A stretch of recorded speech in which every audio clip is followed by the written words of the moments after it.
Hey everybody, it's Melanie from thehedonistcook.com. Here's a video I did a few weeks ago about a vegetarian curry dish and it came out awesome. So get your ingredients together and we'll watch the video. So to get started, the first thing you're going to do is get a large pot. Make sure that it's not cast iron because cast iron and tomato based is no good. It's acidic. It'll take off the seasoning from your cast iron. So I'm putting it at about medium heat, medium high because we're going to be sauteing. So that should be pretty warm. So we're going to be putting in butter. The original recipe called for oil, but it's supposed to be buttered chickpea curry, and it didn't seem right to use oil in that. Also, why would you pass up the opportunity to saute something in butter? It's so good. So just wait for this to melt. While that melts, in the recipe you'll see that it takes potatoes and cauliflower. I cook those ahead of time because potatoes hold really well after they've been cooked. So those have already been diced, cooked, and cooled. And we'll see that in a second. Same with the cauliflower. If you have a microwave, those steam bags, they work great for vegetables. I don't have one, so I just steam mine on the stovetop. Anyways, both of those are done and ready to go. So this is gonna be a really quick process. So we're getting the butter melted. We're gonna put in our onions and our garlic. If you notice that the amounts look bigger than what you're gonna be doing, I doubled the recipe. I put the original recipe on the website for you guys, but feel free to double it. Curry is great the next day. In fact, this is gonna be a better dish tomorrow, I'm pretty sure. So I figured why not make a double batch. Everyone likes it. So we are going to saute these garlic and onions until they're translucent, just beginning to get golden brown and very soft. So we'll come back in a second and see what that looks like. So our onions and garlic are pretty much where we want them. You can see that's what it's supposed to look like. Getting a light brown color, they're translucent, they're soft. They smell great with the butter. Oh my gosh, it's just like the best smell in the whole world. So the next step is to add our seasonings, which is really what makes up this dish. So here we have two types of curry. I've got a regular curry and then a spicy curry. I use 2 teaspoons of each. If you like really spicy, use 4 teaspoons of the spicy. Obviously stick with the mild. We've got the, I don't even know how to pronounce the Indian seasoning here. I'm just gonna call it that. Then we've got ginger, cumin, and salt. So we're gonna dump all of these in. This is a really crucial step. We wanna make sure that we saute these for at least 2 minutes. This is gonna give time for the flavors to develop. If you skip this step, you're gonna have really bland curry. So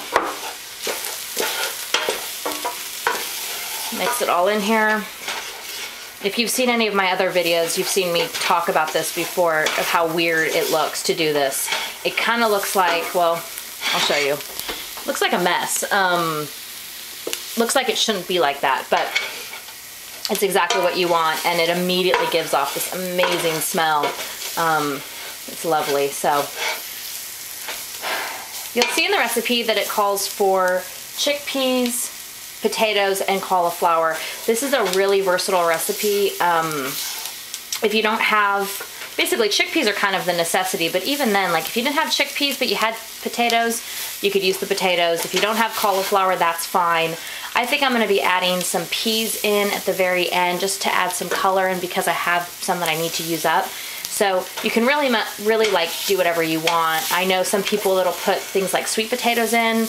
I wouldn't do that because I don't like sweet potatoes that much, but you definitely could. So if you're new, follow the directions. If you're a little bit more advanced, then just use this, curry recipe as a base and add whatever vegetables you like. It's definitely a starchy dish the way that I prepare it because we're gonna be putting it over rice, but I don't know, I really like that. So we're just making sure to scrape the bottom because it looks like the seasonings are kind of wanting to stick a little bit, but that's okay. I'm doing this for about 2 minutes. So the next thing is to add the rest of our ingredients. So 2 cans of crushed tomatoes,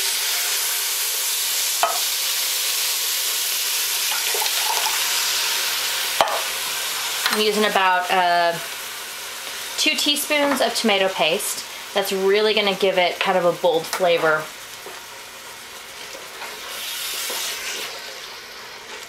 Mix that in real quick.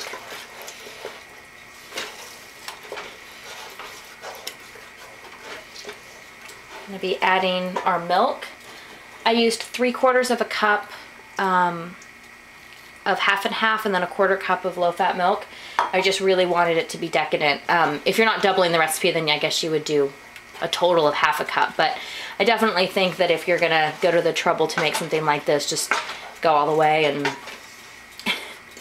and use half and half, because that's gonna be really good. Okay, so we can start to see the look that it's getting. It looks really good.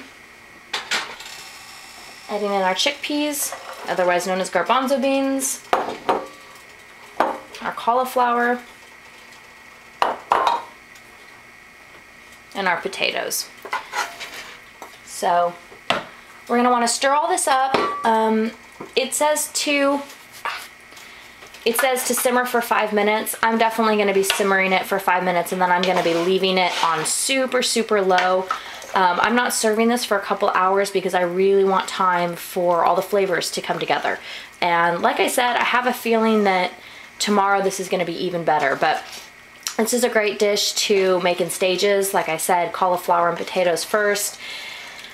You know, make this, let it sit together. It's just gonna get better with time. So here is what it looks like once we have added everything in. Looks pretty good. We're gonna put it to a low simmer, and we're gonna be back in a few minutes to see what it looks like when it's ready to eat. Okay, so our curry is all done. We're ready to try it. I did it over a bed of rice, and I didn't add additional vegetables with the dish because it already has a bunch of vegetables in it. So let's try it and see what it's like.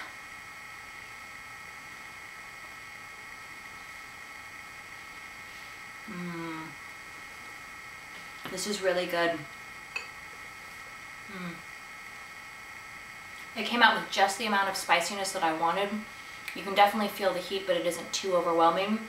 Make sure though that you figure out how spicy you like things. If you split half regular curry and half spicy curry, it's definitely gonna give it a kick. Like right now my mouth is kind of burning, but I like it. So this is a great recipe. Hopefully you saw that it was a really simple recipe. You can't really mess it up. So I hope that you give it a try, and as always, let me know if you tried it, what worked, what didn't, anything else you'd like to see. So thanks so much for watching this. If you need other videos, how-to, or just random cooking stuff, check out my website, www.thehedonistcook.com. Thanks.